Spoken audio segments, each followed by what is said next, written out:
ओम शांति।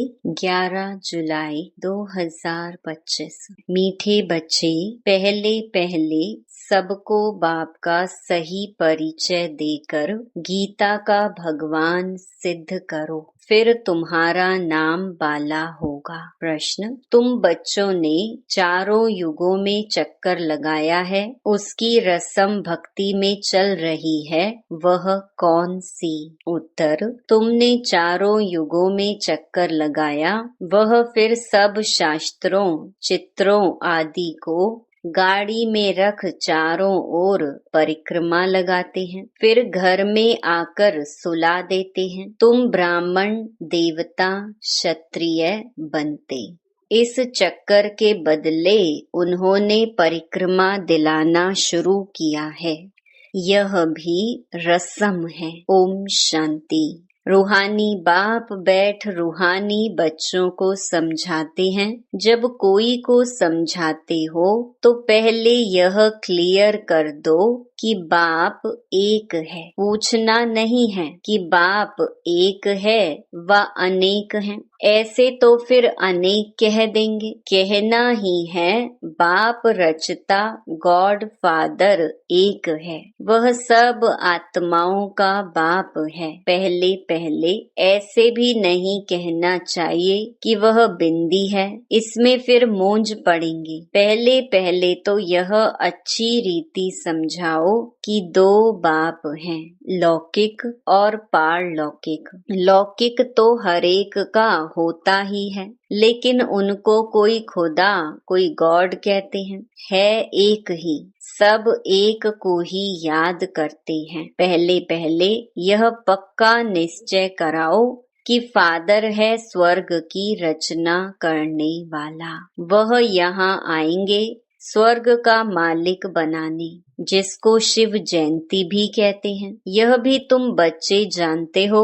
स्वर्ग का रचता भारत में ही स्वर्ग रचते हैं, जिसमें देवी देवताओं का ही राज्य होता है। तो पहले पहले बाप का ही परिचय देना है। उनका नाम है शिव। गीता में भगवानुवाच है ना। पहले पहले तो यह निश्चय कराए लिखा लेना चाहिए। गीता में है भगवानुवाच, मैं तुमको राजयोग सिखाता हूँ, अर्थात नर से नारायण बनाता हूँ। यह कौन बना सकते हैं? जरूर समझाना पड़े।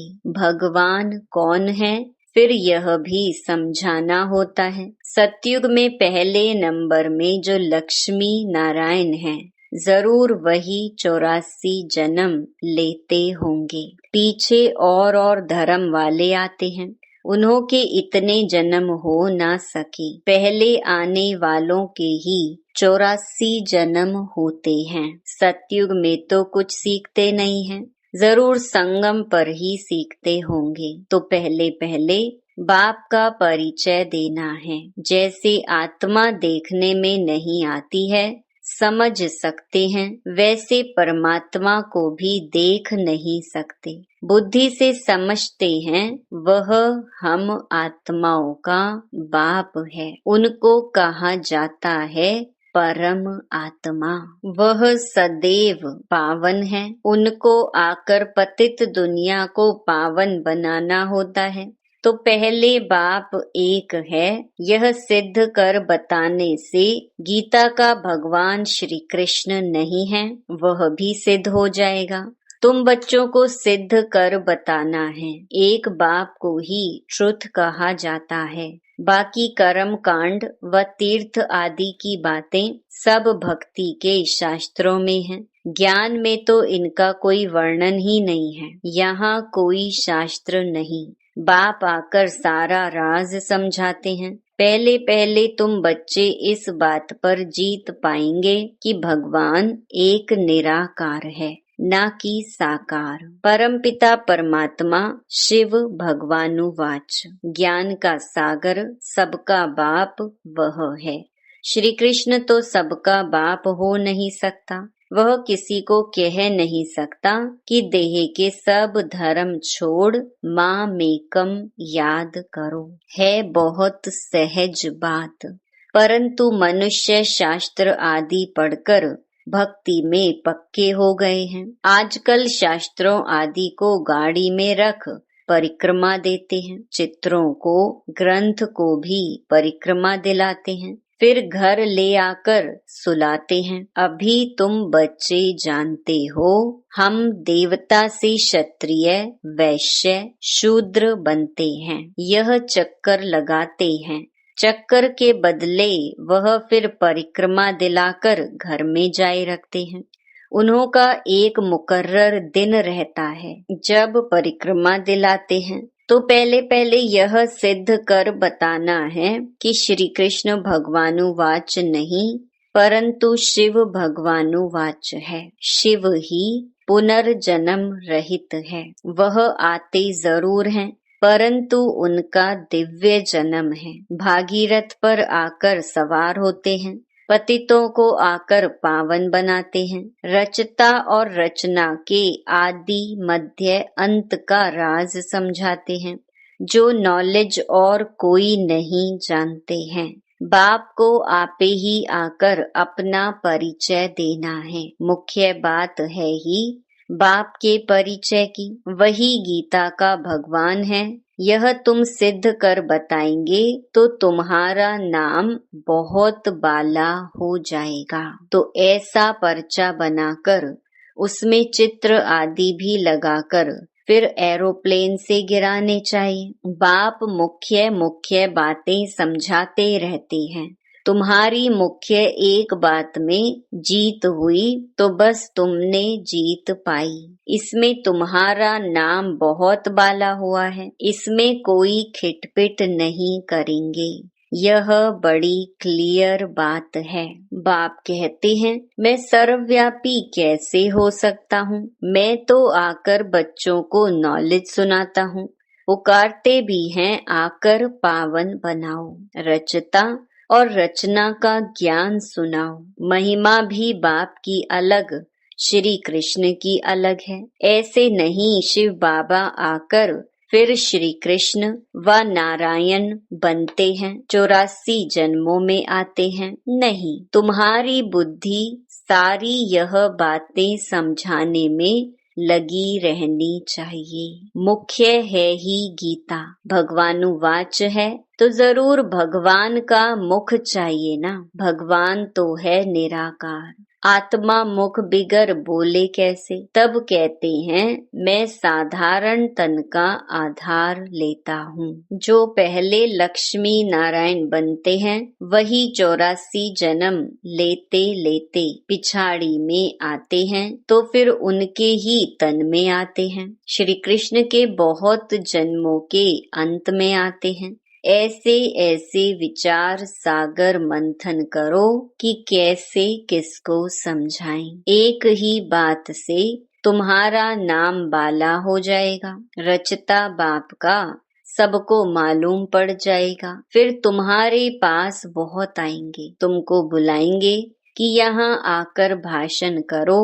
इसीलिए पहले पहले अल्फ सिद्ध कर समझाओ। तुम बच्चे जानते हो, बाबा से हम स्वर्ग का वर्षा ले रहे हैं। बाबा हर 5000 वर्ष बाद भारत में ही भाग्यशाली रथ पर आते हैं। यह है सौभाग्यशाली जिस रथ में भगवान आकर बैठते हैं। कोई कम है क्या?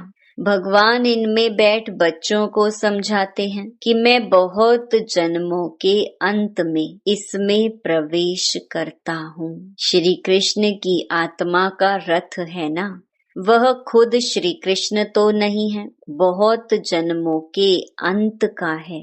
हर जन्म में फीचर्स, ऑक्यूपेशन आदि बदलता रहता है। बहुत जन्मों के अंत में जिसमें प्रवेश करता हूँ वह फिर श्री कृष्ण बनते हैं, आते हैं संगम युग में। हम भी बाप का बनकर बाप से वर्षा लेते हैं। बाप पढ़ाकर साथ ले जाते हैं और कोई तकलीफ की बात नहीं। बाप सिर्फ कहते हैं, मामेकम याद करो। तो यह अच्छी रीति विचार करना चाहिए कि कैसे कैसे लिखें। यही मुख्य मिस्टेक है, जिस कारण ही भारत अनराइटियस, इररिलीजियस, इंसॉल्वेंट बना है। बाप फिर आकर राजयोग सिखलाते हैं, भारत को राइटियस, सॉल्वेंट बनाते हैं, सारी दुनिया को राइटियस बनाते हैं। उस समय सारे विश्व के मालिक तुम ही हो। कहते हैं ना, wish you long life and prosperity. बाबा आशीर्वाद नहीं देते हैं कि सदा जीते रहो। यह साधु लोग कहते हैं अमर रहो। तुम बच्चे समझते हो अमर तो जरूर अमरपुरी में होंगे, मृत्यु लोक में फिर अमर कैसे कहेंगे। तो बच्चे जब मीटिंग आदि करते हैं तो बाप से राय पूछते हैं। बाबा एडवांस राय देते हैं, सब अपनी अपनी राय लिख भेजें, फिर भल इकट्ठे भी हो। राय तो मुरली में लिखने से सबके पास पहुंच सकती है। 2-3 हजार खर्चा बच जाए। इन 2-3 हजार से तो 2-3 सेंटर खोल सकते हैं। गांव गांव में जाना चाहिए चित्र आदि लेकर। तुम बच्चों का जास्ती इंटरेस्ट सूक्ष्म वतन की बातों में नहीं होना चाहिए। ब्रह्मा विष्णु शंकर आदि चित्र हैं तो इस पर थोड़ा समझाया जाता है। इन्हों का बीच में थोड़ा पार्ट है। तुम जाते हो, मिलते हो, बाकी और कुछ है नहीं। इसीलिए इसमें जास्ती इंटरेस्ट नहीं लिया जाता है। यहाँ आत्मा को बुलाया जाता है, उनको दिखाते हैं। कोई कोई आकर रोते भी हैं, कोई प्रेम से मिलते हैं, कोई दुख के आंसू बहाते हैं। यह सब ड्रामा में पार्ट है, जिसको चिट चैट कही जाए। वो लोग तो ब्राह्मण में कोई की आत्मा को बुलाते हैं, फिर उनको कपड़ा आदि पहनाएंगे। अब शरीर तो वह खत्म हो गया, बाकी पहनेंगे कौन। तुम्हारे पास वह रस्म नहीं है। रोने आदि की तो बात ही नहीं। तो ऊंच ते ऊंच बनना है, वह कैसे बने। जरूर बीच में संगम युग है, जब पवित्र बनते हैं। तुम एक बात सिद्ध करेंगे तो कहेंगे यह तो बिल्कुल ठीक बताते हैं। भगवान कभी झूठ थोड़े ही बता सकते हैं। फिर बहुतों का प्यार भी होगा, बहुत आएंगे। समय पर बच्चों को सब पॉइंट्स भी मिलती रहती हैं। पिछाड़ी में क्या क्या होना है वह भी देखेंगे। लड़ाई लगेगी, बॉम्ब्स छूटेंगे, पहले मौत है उस तरफ। यहाँ तो रक्त की नदियां बहनी हैं, फिर घी दूध की नदी। पहले पहले धुआं विलायत से निकलेगा, डर भी वहाँ है। कितने बड़े बड़े बॉम्ब्स बनाते हैं, क्या क्या उसमें डालते हैं, जो एकदम शहर को खलास कर देते हैं। यह भी बताना है किसने स्वर्ग की राजाई स्थापन की। हेवनली गॉड फादर जरूर संगम पर ही आते हैं। तुम जानते हो अभी संगम है। तुमको मुख्य बात समझाई जाती है बाप के याद की, जिससे ही पाप कटेंगे। भगवान जब आया था तो कहा था माँ मेकम याद करो, तो तुम सतो प्रधान बन जाएंगे, मुक्ति धाम में जाएंगे। फिर पहले से लेकर चक्कर रिपीट होगा। डेइटिज्म, इस्लामिज्म, बुद्धिज्म आदि आदि। तुम स्टूडेंट की बुद्धि में ये सारी नॉलेज होनी चाहिए ना।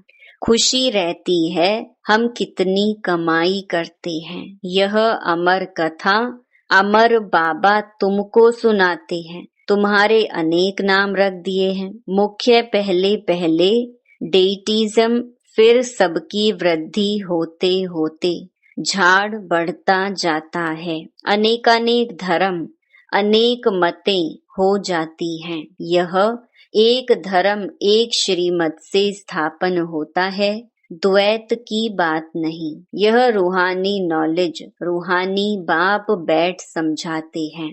तुम बच्चों को खुशी में भी रहना चाहिए। तुम जानते हो बाप हमको पढ़ाते हैं, तुम अनुभव से कहते हो, तो यह शुद्ध अहंकार रहना चाहिए कि भगवान हमको पढ़ा रहे हैं और क्या चाहिए। जबकि हम विश्व के मालिक बनते हैं तो खुशी क्यों नहीं रहती? या निश्चय में कहाँ संशय है? बाप में संशय नहीं लाना चाहिए। माया संशय में लाकर भुला देती है। बाबा ने समझाया है, माया आँखों द्वारा बहुत धोखा देती है। अच्छी चीज देखेंगे तो दिल बित बित करेगी खाएं। आँखों से देखते हैं तब क्रोध आता है मारने लिए। देखे ही नहीं तो मारें कैसे? आँखों से देखते हैं तब लोभ मोह भी होता है। मुख्य धोखा देने वाली आँखें हैं, इन पर पूरी नजर रखनी चाहिए। आत्मा को ज्ञान मिलता है तो फिर क्रिमिनल पना छूट जाता है। ऐसे भी नहीं है आँखों को निकाल देना है। तुम्हें तो क्रिमिनल आई को सिविल आई बनाना है। अच्छा, मीठे मीठे सिकिलधे बच्चों प्रति माता पिता बाप दादा का याद प्यार और गुड मॉर्निंग। रूहानी बाप की रूहानी बच्चों को नमस्ते। धारणा के लिए मुख्य सार।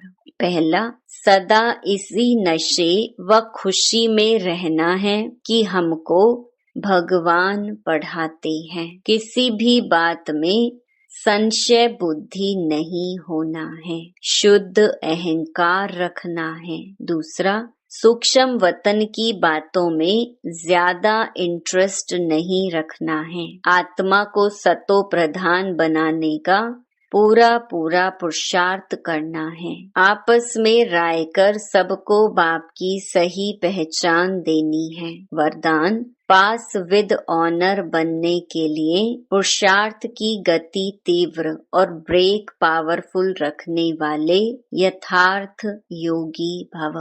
वर्तमान समय के प्रमाण पुरुषार्थ की गति तीव्र और ब्रेक पावरफुल चाहिए, तब अंत में पास विद ऑनर बन सकेंगे। क्योंकि उस समय की परिस्थितियां बुद्धि में अनेक संकल्प लाने वाली होंगी। उस समय सब संकल्पों से परे एक संकल्प में स्थित होने का अभ्यास चाहिए। जिस समय विस्तार में बिखरी हुई बुद्धि हो, उस समय स्टॉप करने की प्रैक्टिस चाहिए। स्टॉप करना और होना, जितना समय चाहे उतना समय बुद्धि को एक संकल्प में स्थित कर ले। यही है यथार्थ योग। स्लोगन, आप ओबीडिएंट सर्वेंट हो, इसीलिए अलमस्त नहीं हो सकते। सर्वेंट माना सदा सेवा पर उपस्थित। अव्यक्त इशारे, संकल्पों की शक्ति जमा कर श्रेष्ठ सेवा के निमित्त बनो। जैसे इंजेक्शन के द्वारा ब्लड में शक्ति भर देते हैं, ऐसे आपका श्रेष्ठ संकल्प इंजेक्शन का काम करेगा। संकल्प द्वारा संकल्प में शक्ति आ जाए। अभी इस सेवा की बहुत आवश्यकता है। स्वयं की सेफ्टी के लिए भी शुभ और श्रेष्ठ संकल्प की शक्ति और निर्भयता की शक्ति जमा करो, तब ही अंत सुहाना और बेहद के कार्य में सहयोगी बन बेहद के विश्व के राज्य अधिकारी बन सकेंगे। अच्छा, ओम शांति।